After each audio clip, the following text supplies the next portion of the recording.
ஆக்சுவலா எப்படிப்பட்ட உஷாரான ஆளுங்கிறதுக்கு ஒரு பாயிண்ட் சொல்லிடுறேன். பார்க்கிங் படம் வந்து இன்னொரு ப்ரொடியூசரோட சுதனோட சேர்ந்து தான் அவர் பண்ணியிருக்காரு. அக்ரிமெண்ட் போடும்போது ஒருத்தன் என்ன கான்பிடன்ஸ், என்ன உஷாரா இருந்தா இந்த படத்துக்கு எந்த அவார்டு கிடைச்சாலும் நான் தான் போய் வாங்குவேன்னு ஒரு அக்ரிமெண்ட்ல ஒரு பாயிண்ட் போட்டிருக்காங்கன்னா என்ன கான்பிடன்ஸ் லெவல்னு பாத்துங்க. அவ்வளோ ஒரு உஷாரான ஆளு. ஸோ அவார்டையே அப்படி பண்ணி வாங்கிப்பாருன்னா பணத்தை எப்படி செட்டில்மெண்ட் வாங்குவாப்லன்றது உங்களுக்கு நல்லா தெரிஞ்சு. தினேஷ் எங்களுக்கு ரொம்ப சந்தோஷம் இந்த நிகழ்ச்சியில வந்தது. இன்னொன்னு அவர் வந்து அவருக்கு பின்னாடி இண்டஸ்ட்ரியில பின்னாடி ஆள் இருந்தோ இல்லை ப்ரொடியூசரோட பையனோ டைரக்டரோட பையனோ அதெல்லாம் கிடையவே கிடையாது.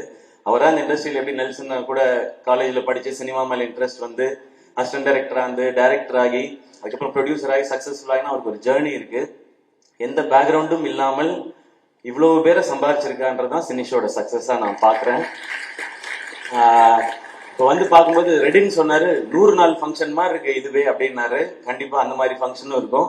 அப்ப எல்லாரும் சேர்ந்து இவ்வளவு பேரும் வருவோமான்னு தெரியல. சினிஸ் திடீர்னு இட்டு கொடுத்துட்டான், நிறைய சம்பாதிச்சிட்டான், இந்த இதுக்கு போகணுமான்னு காண்டா கூட நாங்க சுத்துறதுக்கு வாய்ப்பு இருக்கு. அதனால இப்பயே நாங்க வாழ்த்திக்கிறோம். டெஃபினட்டா இந்த படத்தோட கதை ஐடியா கேட்டப்போ இது எல்லாருக்கும் ப்ராஃபிட்டபிளா ஆடியன்ஸை என்டர்டெயின் பண்ற ஒரு படமா இருக்கும். நிஞ்சாக்கும் சூப்பர் ஹீரோக்கும் என்னுடைய வாழ்த்துக்கள். பார்ட்டி கொடுத்துருவீங்கல்ல? நான் ஒன்றும் பண்ண போறேன், சைட் டிஷ் தான் சாப்பிட போறேன். தேங்க்யூ எல்லாருக்கும் நன்றி. வாழ்த்துக்கள்.